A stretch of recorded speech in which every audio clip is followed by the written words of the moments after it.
magandang tanghali po sa inyo. I-share ko po uli sa inyo yung breaker na dati na pinakita ko na yung kanyang bus contact. Ayan na po siya, malinis na po siya, at nai-recon na rin po natin yung ibang parts na repaint na po natin siya. Ayan na po ang kanyang itsura. Hindi ko na po naipakita sa inyo kasi marami pa po tayong prosesong ginawa para makumpleto po natin yung breaker na maging maganda at maayos ang kanyang magiging figura. Ito na po siya ngayon. At yung ibang parts niya isa na nakabilad pa for repainting. Ayan na po siya.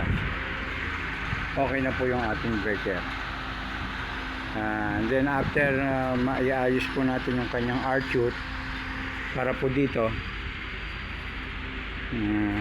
i-video ko po uli yung kompleto, kasama na yung kanyang cover, yung takip niya, kasama na po lahat. Ayan na po yung ating breaker.